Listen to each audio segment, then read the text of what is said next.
Welcome to another episode of the Bees and Honey podcast.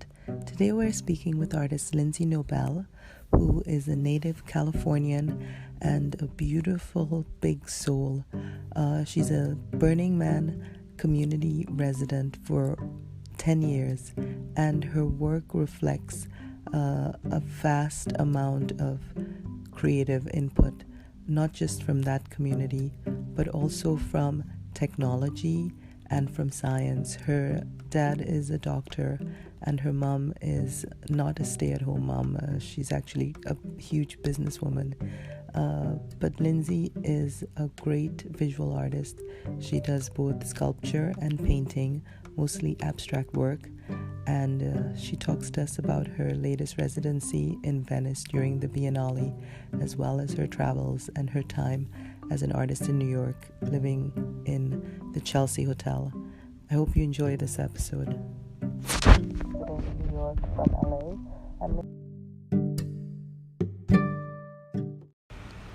What I love about Anchor is that it's given me creative control of my own material. I was approached by a big company to do a podcast about the art world, and I didn't want to sign over all rights to them. Anchor has allowed me to make this podcast and to keep creative control as well as financial control in terms of advertising. Anchor gives you everything you need in one place for free. You can use it on your phone or your computer. There are tools that help you to upload your recordings that you've done separately or on the app. They'll distribute it for you as well, which again, I couldn't wrap my mind around distribution, and they have it all there for you in one place: Spotify, Apple Podcast, Google Podcast, and many more. You can easily make money from it as well. They help you advertise. As you can see right now, I'm getting my first ad out through Anchor.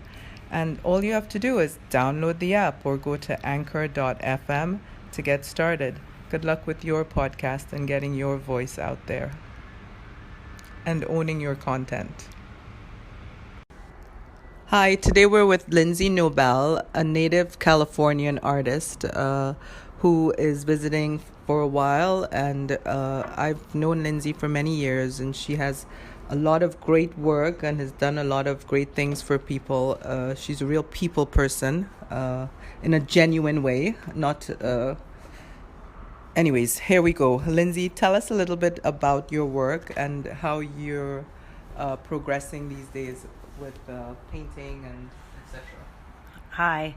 I guess most of my work started with a drawing language. I started in 1992, and it was about the idea of the invisible energy, which was the beginning of like cell phones, the Wi-Fi world, and now it's called the infosphere. So I've been working on the infosphere idea for quite a long time.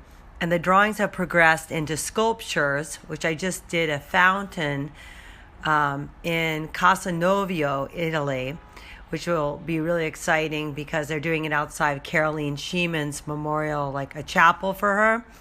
So it's going to be I've been casting these plastic cell-like sculptures. And they kind of are going to having water squirt at each other, and the water is going to be kind of like the energy, and also the idea of like water is the most important thing on the planet. So I've been working on those pieces. And I'm one of those artists that go from like, I can do abstract expressionist work, which I call my Gridded People series, where I use a paintbrush, to completely not using paintbrushes and going into these pieces called liquid line, which are about how humans are always on the liquid line, like with oil and gas, connecting, and it's this idea of like consumerism. So they're always usually white, and in Japanese, white equals kind of like death.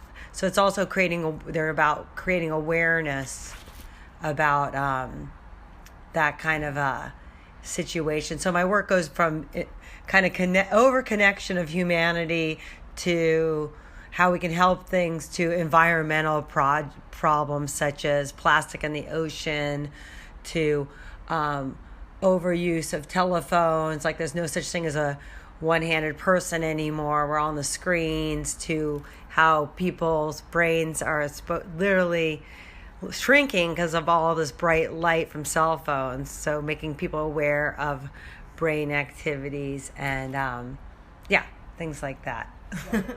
We just, before we started this podcast, we were speaking briefly about Burning Man.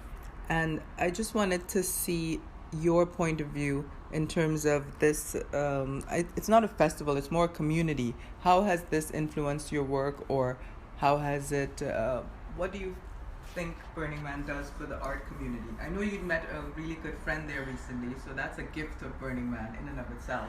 Yeah, Burning Man to me, I'm a 10-year burner. I can't believe I've been to, they call it home, 10 times. And the things that helped me at Burning Man were like my camp was Tetris. The guy who started the video game Tetris, and it's called Tetrion. And he, this guy who has pretty much all the money in the world, he's friends with all these also, futurists. And they're doing the Moon-Based Summit. They're learning how to grow food in small areas. And so you get these people, from the guys from Google and, even Facebook, like everyone's like criticizing him, but they're trying to do Libra. And I saw a thing on TV about him because, doing digital currency can help global poorer countries. And so it's showing how like Wi-Fi and connectivity can help the planet. You got Elon Musk out there. He came up with Solar City. People go there and they free their mind from what we're told is the right way to live society. Like we have to get married, have kids, go buy a house, get a mortgage, sign up for your 401k plan, trust in the banks. And so we have all this trust in things that, were created when America was new, but now things have changed and we need to change America back to a new, different way. And it needs to be more community. We can't all live in separate apartments. There's not enough room. And the way food and distribution and also education. So Burning Man is a great, way. And then they also do like all these outreach programs called, Burners Without Borders. Like we should be a borderless planet because we're all human here. And yet, we've got, I'm an American and I've been to India, so I know the difference. And I think Burning Man is kind of like that kind of place where you can kind of see where all different groups come together. So. And you're also a Californian and being close to the Mexican border as well in San Diego, that must inform your viewpoint as well. I know you love Mexico and you love going back and forth. You've been several times. So tell us about some of your new projects. I know you're going soon to Costa Rica to do a hotel commission. Tell us about that. What work you're going to do, how long you're going to be there, what part of Costa Rica? I kind of consider myself kind of an inside-outside artist. Like I'll do something at the Venice Art Crawl and do performance art about how we're graded as society, to going to Costa Rica to do a friend's hotel project. He's a friend of mine. And I do a lot of art trades and, just getting the work out there. So I'm excited to go down there. It's going to be a 10-room hotel and do pieces for that. I'm also meeting with the new giant football stadium, which is infringing on my neighborhood. So I might as well, you can embrace like giant gentrification, which is a massive football stadium, and go, and if they want to do support artists in the neighborhood, you just go for it. So development is change, and change just keeps happening. So I'm excited about the Costa Rica project. I'm really excited about the fountain in Europe. And I'm going to be showing for the first time, getting closer to the big box at Art Basel, Miami. I'm showing at Basel Design with this art dealer, Betty Bowie, with also another French dealer. So that's going to be this December. What are you going to be showing there? What type of work? I'm going to be showing a bit like they look a little bit Ashok Gorky. I call them gridded people paintings. Mm-hmm. It's going to be a 8-foot tall, 6-foot painting. I call them energy grids. I grid out a giant canvas and then I have like kind of these people pop out. They kind of just come out automatically, and they're kind of like columns of people, and how we're kind of like a colony creature of energy and people and connectivity. So I'm showing that that painting, and I'm showing some bronze sculptures that are cast in chrome. They're kind of got chrome paint. I guess they're more chrome sculptures that are cast plastic that look like kind of neuron cells. And I'm with the sculptures, I'm working on moving them off the wall and creating these. When they're lit, the shadow takes over the wall. So the idea of your subconscious is like the shadow knows, and you know what you're doing, so your awareness. And so I'm kind of working on that with the abstract sculptures. Right. Well, tell us a little bit too about how you started and how your work has evolved. I know you said you have several different styles, but tell us like what your early work was like, and then how it changed, and also just if you have any milestones you can think of in terms of the trajectory of your career. Well, right after I graduated college, I lived in Monterey, California, with my marine biologist boyfriend, and there was a show called Planet of the Jellies. And I got fascinated with this thing called a siphonophore, which is like one of the second largest animals on the planet. It's a colony creature. So, one part of it would be a stomach, one would be a head, and it all hooks together and works together. It lives like 300 feet under the ocean. So I saw that, and I was like, that was the wildest thing I've ever seen. And then right after that, I moved to San Francisco, and it was the beginning of the internet. So I started doing these drawings about looking at like Paul Klee's work and Kandinsky, because Kandinsky really liked looking at color as sound. And so I thought, well, we're moving beyond color and sound. We're moving into this invisible grid energy. So I started doing all these arrow paintings and earlier bar scene paintings where people would have little stick figures above their head, and what they liked, they would connect with people, like at a bar. So I did a lot of bar scenes. And then that's pretty much when I moved to New York. I was in San Diego for a while. I had a little gallery. Almost died in Mexico on a cliff. And I said, if I'm ever going to go to New York, I'm going to go down. I just basically took off to New York City at 26 with a suitcase and some drawings. Wow. And that was in 1996. So that was a big transition for you. And how did that work out, the whole New York time? Like New York is kind of one of those things, it's like it goes ups and downs. So when you first get here, you might not have a place to live. So I met a person at a bar in San Francisco, and I ended up moving into down in the Jewish area on Bialystoker Place. And not knowing much about the Jewish culture, I learned about bialys, what kosher food was, what a mikvah was, and how they turned off elevators. So I was like, what is going on here? So it was kind of like, New York is one of those places where I learned so much about different cultures and all the international artists here. It was really amazing. And so I landed there. I stayed there for 2 months while I finally looked for an apartment. And then I went to Soho with a photographer for 2 months, and then I ended up in Tribeca living in an artist loft, and I stayed there for 6 years. Wow. So on Church and Chambers Street. I'm still friends with some of the people from the building. And now I must have met you at the tail end of that New York stint, because soon after that you moved back to San Diego, I think. Like you've been. Well, I got married, and then I moved to Williamsburg for a while, and my ex-husband had a gallery called Bingo Hall, and I was showing with Schroeder Romero, and that was in 2001. And then we got married to September 1st, and then came back, and then the Trade Center fell, and I was happy to be in Brooklyn. And then I was a little bit nervous, and we went back to California for a bit, and then we didn't like it there, so we came back. And then we broke up, and then I moved to with the band, the Yeah Yeah Yeahs, and Carla. And then I was kind of back sleeping in my studio, which Dennis Oppenheim's daughter, Kristen Oppenheim, found me. And then I prayed to the universe on Craigslist, and I ended up at the Chelsea Hotel. Oh yeah, I remember that. And I remember the Chelsea Hotel. I stayed at the Chelsea Hotel. Wow. And that was like, I'd never really even been there. Next thing you know, they hand me the keys, and they're like, we've been waiting for you. And Well, that was an iconic art hotel in New York for many years. I mean, I'm sorry it's turning into condos like everywhere else, but tell us about the Chelsea Hotel time. Did you meet some interesting people there?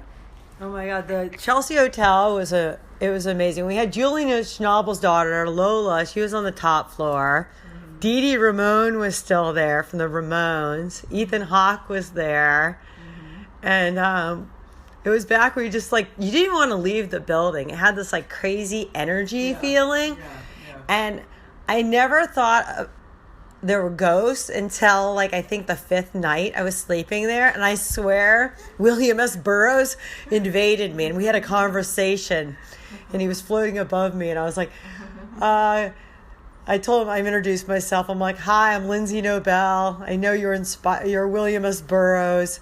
And you were inspired by Byron Jensen. Mm-hmm. And can you keep the other ghosts out of my room?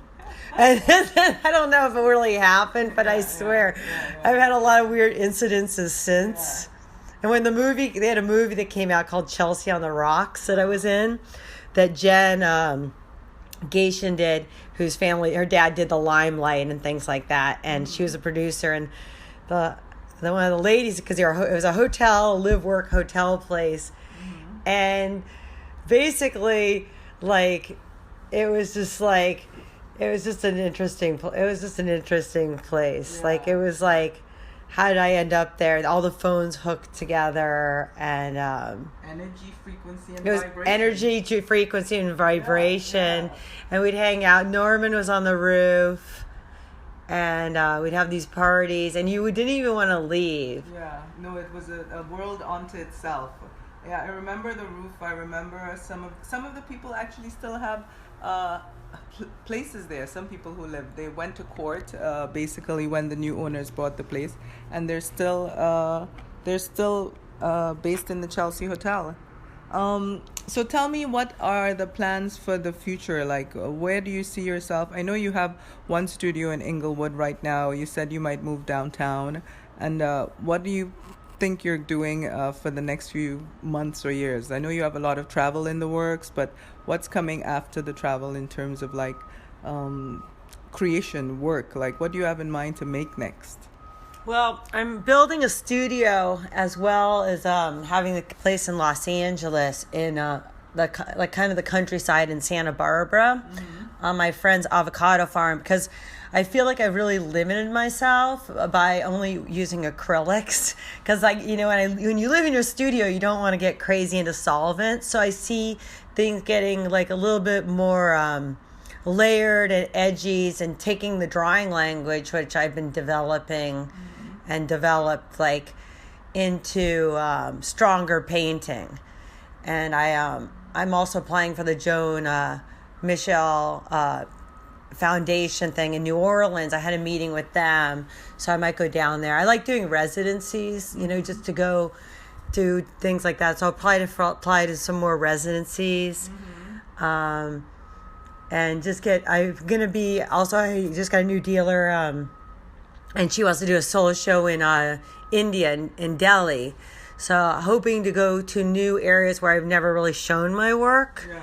So going to Delhi, going to have a dealer, Betty Bowie's going to take the work to Dubai. Wow. So I just, art's, you make the work in a quiet space, but then it kind of lives when it goes away from you, and it kind of eyeball count, and people see it at the fairs or in people's houses. And so just getting the ideas out there to make people more aware of this connected world we're in, and hopefully people will connect better, and also just for themselves, having better energy to share, because right. It's energy transferable. You meet someone in a bad mood, you can catch it. Yeah, and likewise, if you meet someone in a good mood, hopefully that influences you as well. So where can people see your work online? What's your website again? I just redid my website. It's Lindsey, Lindsey, Nobel, the Nobel Prize, Nobel.com. Or you can Google me or Instagram. No, that's my email. Lindsey Nobel Studio, if you want to reach me. Yeah. Lindsey Nobel Studio at Gmail. But Yeah, so if you just Google search, I guess, so, or Instagram. The newer stuff's on Instagram, but it's not as, photoed. They've got these great organized art photos. Right. I mean, everyone's been telling me, like, you got to have better photos of your work. Your work's great, but you need the whole organizing, Some people are just a kid with a messy sock drawer that like has lots of good, interesting socks, but can't seem to get them in order. Right. So my goal is to really get my stuff in order. I've got a new assistant helping, and hopefully I get my prices super consistent too, so the dealers look at me, because it's funny to me how the value has to do with these days more attitude than quality. Like, oh, it's worth that. Well, you sold for that. Oh, I found it for this. So it's also, the web can hurt you as an artist, because you're like, oh, where are the prices? And but the good news is I have gone to little auctions, and I didn't fail. So but I haven't really gotten any of the big auctions yet. Yeah, well, in time, there's no rush for that. And so at the beginning, you mentioned that some influences were scientific. I know some influences on your work are technological, but what about influences from other artists? Like, I know you have a whole creative circle around you, but are there certain artists whose work you looked at and who you thought, okay, this is something that I like? Or Well, I mean, I go from like the idea of like minimalism to like the abstract expression. So like abstract expressionists, I love Cicely Brown's brushstrokes and oil paintings. That's why I'm like, we're the same age. I'm like, I got to get into oil paint. And then I also like really minimalist stuff like Robert Ryman and Mary Corse's white paintings. Mm-hmm. So I have my white painting series, and Agnes Martin's grid paintings, because they relate a little bit to my syringe paintings that I do, these water driplets where I'm fighting balance with the water and trying to get the thing to go in a line in a meditative thing. So I guess a few of those artists I really like. Earlier in New York, I hung out with Dan Zeller and Mark Lombardi, and people like that. And it's funny how the people you group show with in your 20s kind of become these like friends. Because I don't think, hanging out with those, like especially Dan Zeller, it was kind of like this whole idea of like they were more biomorphic. And then that's when I see Lee Bonacue's work, and I met Louise Bourgeois, and it was like this whole idea of like how things can change your work. Because yeah, go ahead. No, I was just thinking Mark Kostabi. You know him? Yeah, I'm friends with Mark Kostabi. Yeah. I've been on the Kostabi show. In fact, I'm supposed to see him today. Oh, okay. We're supposed to trade drawings finally after years of knowing each other. Yeah. I like Mark because he's one of those artists that just keeps going, and he should be way farther along with like, the whole thing, because I mean, he is basically our living Warhol, and he's brought so much history and art to the world, and whenever I see one of his pieces, it's just like, okay, because his pieces show how society has changed, and I really like him. And he's also a famous piano player. He lives in Rome, and he's from Whittier, California. He's completely like invent himself as this amazing artist in New York and Rome, and he's always got a good attitude. Yeah. Well, I really appreciate the stuff that I've seen from you over the years. I mean, I wish I could have bought more or sold more, as the case may be. But I think you're on a good trajectory right now, and you're probably gonna only go from here. You talked about Cecily Brown and her oil paintings, but I think it's good to remember too that she draws a lot. I think she posted on Instagram the other day a drawing from 1995, in her little notebook. So the two fit together somehow. You gotta be able to draw to paint. I mean, you can't be a good painter without having a mark with a pencil.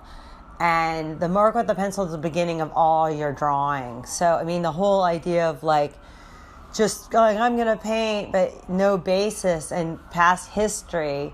It's like when you work with line and paint and stuff like that, it's like you're an alchemist. Like you're creating an energy. And people are like, you can look at Arshile Gorky and you're like, there's got, or Roberta Monta, who also I really love. And you can feel the energy in the pieces. And, Yeah. I think, I don't want to say that, but it seems like every generation they seem to lose the mark making more. Maybe because these kids have more cell phones in their hands, but it's technology is like more digital art, more screen looking. So it's like the real like people are really into vigor marketing. Like I had a meeting with Paul Schimmel, who used to run the Mocha, and he came over and he's like, looked at all my work in my studio. He's like, I love the gridded people and I love the sculptures and your drawing. Like, go do more of those. I love all the other conceptual work, but he's like, push the more vigor, abstract expressionist work. Yeah. And I thought he's like, you're like, so that was kind of cool. And I've kind of become a new friend of him. He's also an amazing snow skier. You wouldn't think that, but we hit this powder day in Mammoth. It was amazing. Right after Freeze LA. It was the first Freeze. I just saw him on Instagram and I was like, hey, I was up there. So we hit some runs together. Oh, that's so funny. Yeah. That's cool. I love when you see these art people in different contexts and you're able to connect on another level. I can't really think of anything else I might be able to ask, but if you have anything else you want to share, I'm happy to keep speaking for a while. I mean, do you have anything else in mind? I guess I'd like to talk maybe about my last residency. It was based out of New York, called Recreate, and Gail Elliston, she's on the board, and then also Juan from White Box, and I applied to it and. They only picked 2 artists to go, and it was really interesting because they took us to the Venice Biennale, and they paid for our housing, our food, and it was a really interesting residency because you really didn't make much. We were supposed to just sit around and absorb and see the show, and they gave us housing, and it was about the idea of recreating ideas, and. That was my favorite thing I did this year for the residency. Yeah. I love that. Yeah, because the idea, we put a lot of emphasis on doing, but behind the scenes or in the subconscious, the stuff that happens, like you said, absorbing, is really where a lot of the work is done too. Yeah, I think that's why, in a way, like, I moved out of New York. My last studio was on 29th Street in 2008, and there's nothing like New York City. I mean, the shows I saw this week at the Guggenheim, went to opening the new MoMA, the Calder show at Pace. It just is so great. I mean, LA were good. It's getting there with Hauser and Wirth, and now Jeffrey Deitch has a space there. And Klaus Biesenbach and Klaus, and then also the what's that other one? The Marciano collection and the collectors. The Broad. Right. So LA's kind of catching up. I grew up in San Diego. I never thought I'd live in LA because we have that kind of thing. Like like you said, I lived on the border. I was a border kid. I'd go across the border when the fence was little. We'd run back and go across the border. And you didn't even need a passport then. You didn't even need a driver's license. It was like everything was like great. And one of my things is I want to do some more projects down there because I see a lot of people being displaced, just put over the border after living in America for 10, 20 years and nowhere to go. And no one's really addressing that border problem that's that close to home. They're looking at Syria, they're looking at these other places, but we got something right on the border of San Diego, and it's not what it should be. It's not good, yeah. No. Well, I think raising awareness by speaking about it, raising awareness through the work, political activism. I'm really into the idea of artists getting involved in politics on some level, because at the end of the day, what politics needs is vision, and what it needs is creativity, because that's how things are made, through vision and creativity. There's this in my mind. I haven't done it yet, but my friend's from Ghana, and hopefully this will launch better this year, but I wanted to start this nonprofit called Rolling Canvas Global, where hopefully I can start making more money and doing more benefits for basically also kind of like an idea like Recreate, but instead of having the artists go at the Venice Biennale, we would sponsor artists to go to different places in the world to live and do art projects and kind of inspire like villages and different places in India to Africa to Tijuana. Right. Well, that will be amazing. So I guess that's it for today. Thank you for speaking with us. It was really good to reconnect with you after this time. You always bring really positive energy wherever you go.